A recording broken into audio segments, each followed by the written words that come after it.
یہ کہانی bus stop پہ سنائی جا رہی ہے. کہتی ہم دونوں بیٹھی یہ باتیں کر رہی تھی کہ بس آئی اور گزر گئی. ہمارا دھیان ہی نہیں گیا کہ ہم نے اس بس پہ سوار ہونا ہے. وہ لڑکی میری باتیں غور سے سنتی رہی. ہم نے سوچا اگلی بس آئے گی اس پہ سوار ہو جائیں گے. تو یوں اس کا کہنا تھا کہ پھر ایک دن ایسا آیا کہ میں نے اپنے میاں سے جب جھگڑا کیا تو میں اپنا بیگ وغیرہ پیک کیا اور میں نے کہا کہ میں اب اپنے ماں باپ کے بھی گھر ہی جاؤں گی, وہاں رہوں گی. اور یہ حالات کچھ 6 ماہ لگے, 7 ماہ لگے یہاں تک پہنچنے ہیں. جب یہ میری ہمسائی مجھے باتیں نہیں بتاتی تھی, میرا گھر ایک جنت تھا, وہی گھر جو ہے وہ جہنم بن گیا. کہتی پھر میں ایک بیٹا بھی تھا چھوٹا, اس کو اٹھایا اور میری ساس آئی, اس نے کہا بیٹا گھر چھوڑ کے نہیں جاتے. مگر کیونکہ میں ضدی تھی اور میرے ذہن میں تھا کہ یہ میرے سے پتہ نہیں کو معافیاں مانگیں گے, یہ کریں گے. پھر میرے میاں نے بھی کہہ دیا.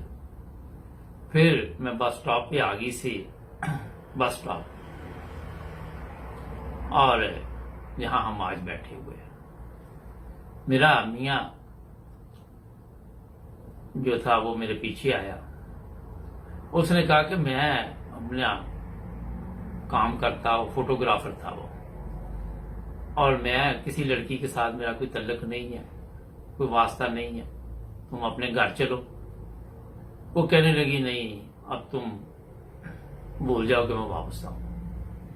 بس پہ بیٹھی اور میں اپنے ماں باپ کے گھر آ گئی. کچھ عرصے بعد میاں نے فون کیا, میں نے فون ہی نہیں سنا, کاٹ دیا. پھر فون کیا, کاٹ دیا. دوسری طرف جو ماں تھی لڑکے کی, وہ اس کے بہو کو لے کے آئیے, دونوں چلتے ہیں. وہ کہ میں فون کرتا, وہ فون کاٹ دیتی. ایک دن فون کیا تو کہنے لگی کہ میں نے اس کے کافی سنا دی. اس نے کہا مجھے معاف کر دو. اس نے کہا میرے میں غلطی نہیں بھی ہے مگر پھر بھی میں معافی مانگتا ہوں کیونکہ ہم گھر بسانا چاہتے ہیں. کہتی پھر ہوا یہ کہ میں نے پھر فون بند کر دیا تو پاس 2 خواتین بیٹھی تھی, میری عمر سے بڑی تھی. وہ انہوں نے کہا کہ مسئلہ کیا ہے, تم ادھر آ کے بیٹھی ہوئی اتنی دیر سے. تو وہ کہہ لگی کہ میرا میاں, ایک خاتون نے کہا کہ آپ کا میاں آپ پہ تشدد کرتا ہے. تو میں نے کہا نہیں. دوسرا کہتی کہ وہ شراب پیتا ہے. کہتی نہیں. تیسرا سوال اس عورت نے کیا کہ وہ خرچہ نہیں دیتا آپ کو, جو اخراجات ہے گھر کے وہ نہیں دیتا. وہ کہتی وہ بھی کوئی پرابلم نہیں, ہمارے گھر میں پیسے کی ہر چیز ہے گھر میں. وہ خاتون کہنے لگی کہ آپ نے دیکھا وہ کہ تمہارا میاں لڑکیوں کے ساتھ باتیں کرتا ہے اور لڑکیوں کے ساتھ اس کے تعلقات ہیں. کہتی نہیں میں نے نہیں دیکھا. تو پاس دوسری عورت بیٹھی ہوئی تھی تو وہ کہنے لگی کہ ہمیں تو پتا چلا ہے کہ تمہارے بھی ناجائز تعلقات ہیں کسی کے ساتھ اور اس لیے تم گھر چھوڑ کے آئی. تو وہ یہ عورت جو بات بتا رہی کہہ رہی تھی, میں نے کہا کہ وہ جھوٹ بولتے ہیں, مجھے کسی نے دیکھا ہے. تو پھر اس خاتون نے کہا کہ تم نے دیکھا اپنے میاں کو کسی کے ساتھ؟ تو پھر کہتی میں نے اپنی ہمسائی کی پوری کہانی سنائی ان دونوں کو. ابھی بات چل ہی رہی تھی تو وہ اپنا دوبارہ فون آ گیا.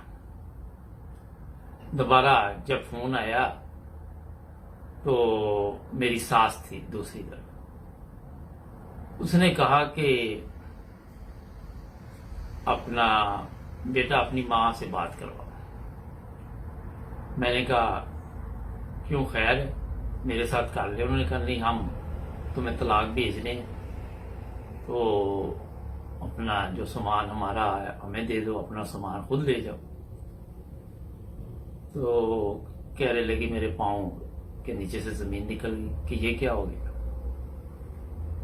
اور پھر میں نے کہا نہیں میں واپس آ رہی ہوں گھر، ماں کو لے کے آتی ہوں اور میں اپنے گھر میں رہوں گی.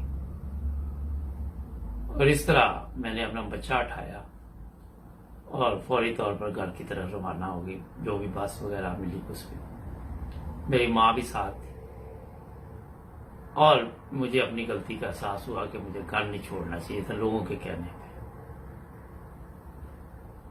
ناظرین، یہ بالکل سچا واقعہ. اور پھر کہتی کہ میں اپنے میاں کے ساتھ ایک اچھی زندگی گزارتی رہی، کبھی میں نے شک نہیں کیا اور اس ہمسائی سے میں دور ہو گئی. اور آج میرے بچے جوان ہو گئے، اچھی زندگی گزر رہی ہے. اگر میں اس وقت رک جاتی اور میرا میاں مجھے طلاق دے دیتا تو میری زندگی برباد ہو جاتی، میرا بچے کی زندگی برباد. اس وقت ایک بچہ تھا. پھر اس عورت نے کہا کہ جب تم نے دیکھا نہیں اپنے میاں کے متعلق اور کسی نے آپ کو کہا تو تم کیوں بچے اپنا گھر چھوڑ کے آئی ہو؟ اپنے گھر چلی جاؤ اور وہاں پہ اپنے میاں کے ساتھ اچھی زندگی گزارو، لوگوں کی باتوں میں نہ آؤ. لوگ آپ کے گھر کو برباد کر دیں گے اور بیڑا گرک کر دیں گے. تو اس کی اس نصیحت سے یہ لڑکی کہتی کہ میں بھی واپس آ گئی اور اپنے گھر اچھی زندگی گزار رہی ہوں. ہم میاں بیوی بہت خوش ہیں، بچے بھی ہیں. یہ کہانی جو اس نے مجھے بتائی اور بھیجی، اس کو کوئی معمولی نہ سمجھے. ناظرین، ہمیشہ اچھے لوگوں میں بیٹھے، ایسے لوگوں سے دور رہیں جو فتنہ اور فساد پھیلاتے، جو گھروں کو برباد کرتے، چاہے وہ خواتین ہیں چاہے وہ مرد ہیں، لیکن زیادہ اس میں خواتین کا حصہ ہوتا ہے. اور یہ جو پروگرام ہم کرتے ہیں اس سے کچھ نہ کچھ سیکھیں. کسی کی باتوں میں نہ آئیں جب تک آپ کوئی چیز دیکھ نہ لیں. اگر دیکھ بھی لیے تو اس کا بیٹھ کے آرام سے حل ڈھونڈیں. ماں باپ کے گھروں میں کتنی دیر آپ کے ماں باپ آپ کو رکھ لیں گے؟ جب بیٹیوں کی شادی ہو جاتی ہے تو ان کے گھر وہ اپنے جو ہوتے ہیں سسرال کے ہوتے ہیں یا ان کے اپنے گھر ہوتے ہیں. ماں باپ کے گھر میں وہ مہمان ہوتی ہے، ان کو عزت تو دی جاتی ہے مگر وہ مقام نہیں ہوتا جو شادی سے پہلے بچیوں کا اپنے گھروں میں ہوتا ہے. اس لیے یہ غور و فکر کی بات ہے. آج یہ پروگرام جو سنے سب آگے بھیجے، جو بھی لڑکیاں یا خواتین